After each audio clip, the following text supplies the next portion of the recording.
Hello. Hello.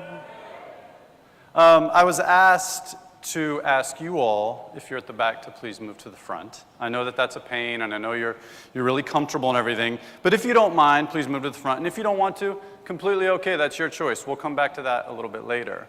Thank you for having me. Thank you for letting me be here. It's always scary when you see a big screen and you know that your face is going to be on it. You just kind of hope it's not in high definition. You know what I mean? So if you can take the cameras back a little bit, that would be great. I'm here to talk about the mobile first classroom, and I'm going to make it as simple as I can, and basically break it down into kind of 5 reasons why the mobile is essential. Now, there's lots more than this, okay? But I think these are good categories to start with. Number 1 being accessibility. Number 2 being the reality of today. Number 3 being modeling. Number 4 being multimodality, which I'll talk a little bit more about in a minute. And number 5 being genius. We just heard a great presentation, and I want to give you a little bit of background about me. I'm now at National Institute of Education, and I work with children with special needs, and I work with mainstream teachers. But I actually started out as a mainstream teacher. And when I started teaching, I was one of those guys that put your phone away. There's no use for that in this classroom. I never allowed students to use devices. And then I had this student. This young man is named Kareem. And Kareem was from Lebanon. And Kareem was 17 years old. He was a high school senior. Had 3.8 GPA, spoke 4 languages, had already been accepted into 3 or 4 different universities in the US. And his last year of high school, he was in a car accident on the way home from a Christmas party. He was at a Christmas party with his family, and they were hit by a drunk driver. And so he went into a coma, and he suffered a traumatic brain injury. Now, Kareem was in a coma for about 6 months. And in this, during this time, his parents deferred his admission to these universities. He had already, like I said, he had been admitted to 3 or 4, and they deferred admission, hoping that he would somehow come out of this coma, hoping that he would somehow rehabilitate and be able to go to college. So he was in a coma for 6 months, finally came out of the coma, went into rehab, was in a live-in facility for 6 months. So 2 years after his accident, he shows up on campus, basically. And he says, he come in with his mom, and he said, this is my situation. And if you know anything about traumatic brain injury, it impacts people in multiple different ways, right? You never know what's going to happen. But for Kareem, there were basically 2 main things.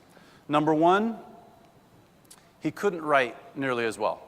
His motor control was slightly off, okay? So he could write, but it was just a little bit messy. And if you saw him walk, you would never know he had a problem, but if you saw him run, you would see it was a little bit off, right?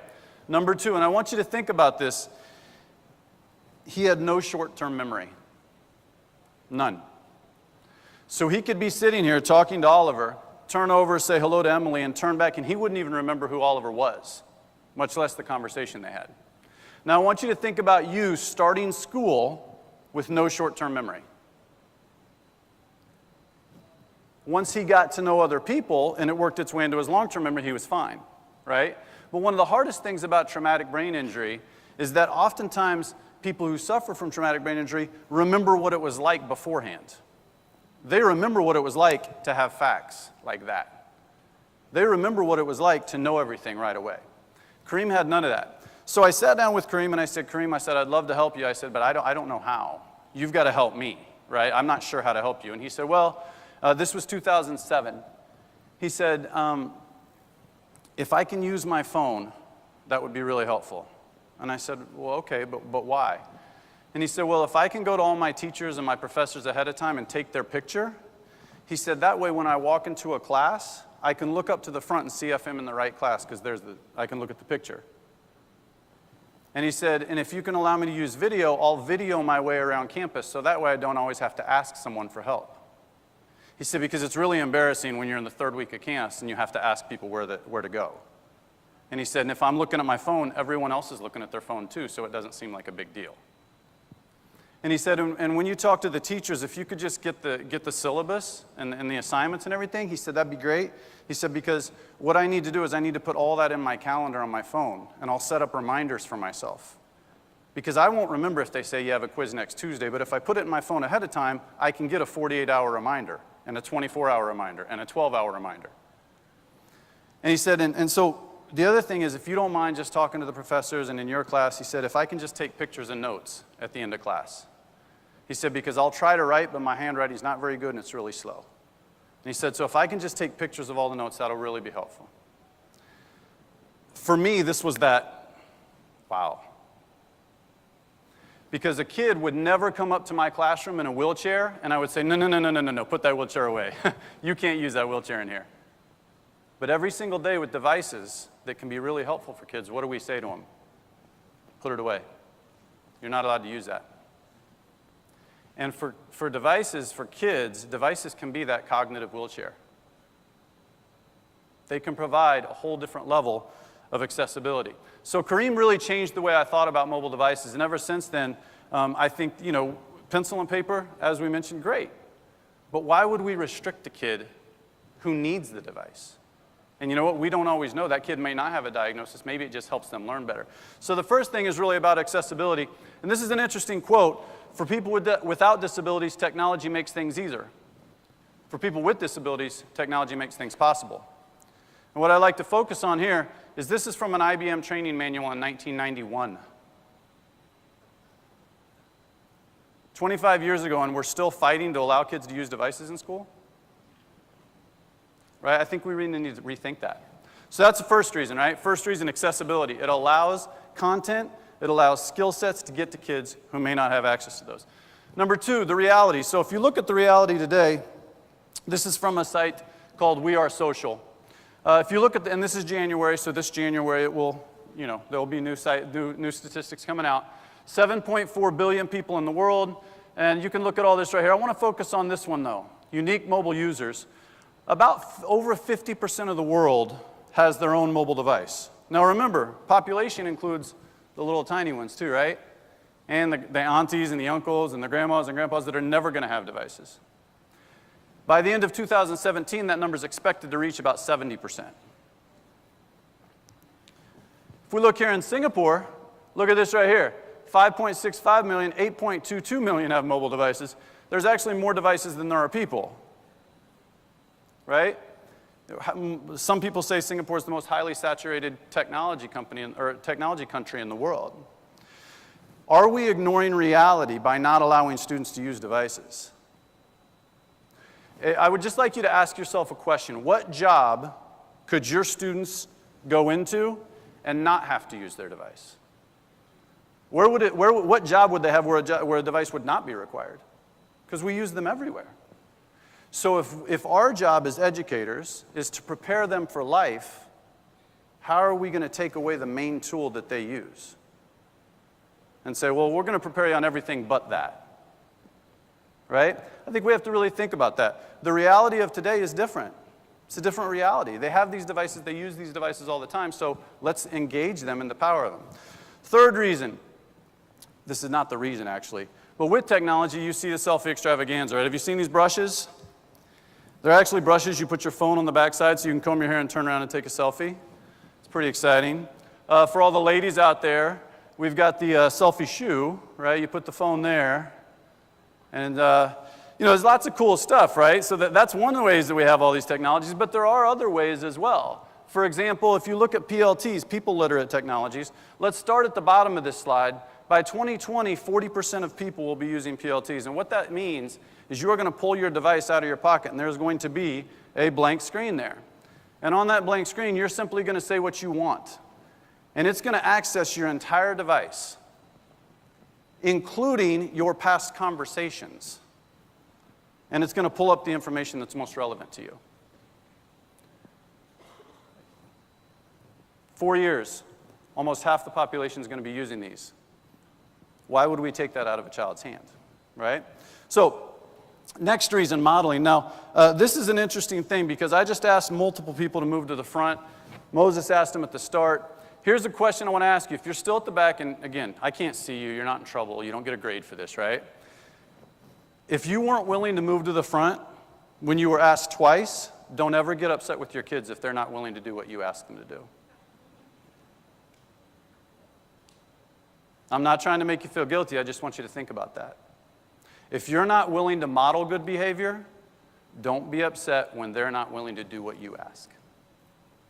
Right? Does that make sense? Everybody okay with that? Think about this. But here is why this is so important. Let's take a look at that graph real quick. I know Adam yesterday talked a lot about failure and failing forward, right? If we reframe that in terms of success, you know, this is obviously a lot of times what our students think about. They think success is like that, when we all know, right, this is what success looks like, right? But when we use technology, how many of you, none of you of course, but how many of you have colleagues who will walk in and they'll try something with technology and it doesn't work and not going to use that again, and they'll stomp away. Anybody have that colleague? Anybody seen that in schools? Yeah, what does that show to kids? It says when it gets hard in math class, stomp your feet and walk away. That's okay behavior because that's what I modeled for you. When language arts gets difficult, when you're learning that foreign language and you can't figure out how to conjugate the verb, just give up. That's what I did with technology. The best thing, honestly, in my opinion, that technology allows us to do is model persistence. Model resilience. Because is technology going to go bad sometimes? Is it ever not going to work? Absolutely. And when it does, this is what we do. All right, well, that didn't work. Let's try something else. Okay, you know what? Does anyone else have a tool that I could try? Hey, you know what? We'll try it again tomorrow. It didn't work today. When we do that, our kids see that. And when they see that, they think, okay, I'm going to start adopting that as well. We have to model the behaviors that we want. This is one of my favorite quotes. While one person hesitates because he feels inferior, another is busy making mistakes and becoming superior. Apparently, there was a sound back here. Apparently, the stage really liked that one. I think it was clapping. But this is really, really critical, right? It's really, really critical that we model what we want. If you're not willing to move from the back of the room, don't get upset with your students. If you give up with technology, don't get upset with your students when they give up in your content. Because remember, technology integration, and this has been said many times, I say it all the time, is not a skill set, it is a mindset. Technology integration is not a skill set, it's about your mindset saying, okay, this might work, it may not, but I'm going to keep trying. And we can model that when we use devices and when we allow our students to use devices in class. Next thing, multimodality. And this is a really big one, which I thought was fantastic, just pointed out. Let me ask you a quick question. If you're in the classroom currently, are your students compliant or are they engaged? They look like the same thing, which is what's scary. But I really want you to ask yourself that. Because here's the thing. Compliance is the floor. We should expect compliance. We should expect compliance. That's important. Engagement, the ceiling. Engagement with content, that's the sky. That's what we're really shooting for, right? But if we have students and we say, oh, well, you know, they're fine because they're sitting there and looking at you, that's just being compliant. When we allow them to do other things, for example, the adventures of Super Tom, who's 7 years old and created his own blog, right? You've got blogs by kids. These are just a couple of small examples, and I've got a lot more, but in the time that we have, I'm not going to share many of those because I know Emily's going to talk about a couple of ideas as well afterwards. But here's the thing, allowing them the multimodality of learning, not just writing down their thoughts, blog them. What if we said, and this has been said other times as well, what if we said instead of turning that in, publish it? What if we said publish it? Because here's the thing, remember, what do kids love more than anything else? Their friends. And if they know their friends are going to see it, what do they want it to be? Good. If they know that we're going to see it, they just want it to be good enough. Big difference, right? Good versus good enough. So if we get them publishing things, we give them access to colors and sound and all these other ways that they can learn instead of just the written word or the spoken word, we give them opportunities to expand, right? And this goes beyond just things like expression. This also goes to things like using technology in the calendar sense. Do your kids ever lose their devices? Rarely, right? So if we have them put everything on their device, they're always going to have assignments with them. They're always going to know what they have to do. So this idea of learning in multiple ways takes it outside of the classroom, it takes it outside of the home, it takes it wherever they are. If they're on the MRT here, they can still be doing their homework, right? So this is really critical. I know you all know this, but I think we really have to think about this deeply because it's scary to give up control. It's really scary to do that, but it's also critical, right? Last thing here I'll talk about, the last reason I think that we have to go one-to-one devices in the classroom is genius. I'm going to say this. I say this all the time. I had a really great conversation over lunch about this type of thing. Genius does not fit on a rubric. I'll say that again. Genius does not fit on a rubric. But oftentimes what we do is we give kids rubrics, which aren't all bad, and say, fit it within this box. Well, that's limiting them to what we think is possible. When we limit students to what we think is possible, we're not allowing genius. And the thing about genius is a little bit scary because I don't know where it's going. And as a teacher, I want control, right? But when we allow students to use their devices, when we allow students to engage and we don't exactly know what's going on, that's also where genius happens. Genius does not happen in our box. So the top level of a rubric, to get a B, you do this. To get an A, you got to take a chance and wow me. That's the only way you're getting an A in this class is to take a chance. But if we say, but it has to be within 500 words and it has to be 4 pages long, that's pretty limiting, right? So if you think about this kid right here, Amit, this is the name of something he created. Now, Amit was a weird situation. He was a 10th grader, and he got caught between schools. So he switched schools, and he was re-enrolled in Algebra 1, which he had already taken. By the time they got his schedule worked around, he got put into Geometry 1, which is where he should have been, right? But now it was a month later, so he was a month behind. Lots of things he could have done about this. Instead, he was a good student, so he wasn't going to cause problems, he wasn't going to complain. What he did is he went home and he created this app. This is the name of the app, and all you do literally is put the formulas in, and it spits out the answer. It's like a calculator for algebra and geometry. He created this on his own, and here's the thing about this, and this is the thing that I think we as educators have to think about. When they asked him, what are you going to do next? This is what he said. I don't know that college would be beneficial for me. And the problem is he's probably right. There's lots of other stories like this. This is Eden Full, a friend of mine. Now, anyone know what this is right here? I'm going to wait. I'm a teacher, right? I believe in wait time, so until someone yells something out. Anyone know what this is? Solar panel, right? It's a solar panel. So Eden had done a lot of traveling, and one of the things that she figured out is that one of the problems with solar energy is that it only faces one side, right? So the panel's sitting here. If the sun's coming this way, that's great. But once the sun goes over to the top, no more energy. So what she did is she took these 2 little bottles, filled them up with water, and as the sun hits the one side, what does the water do? It evaporates. So it pulls the other side down.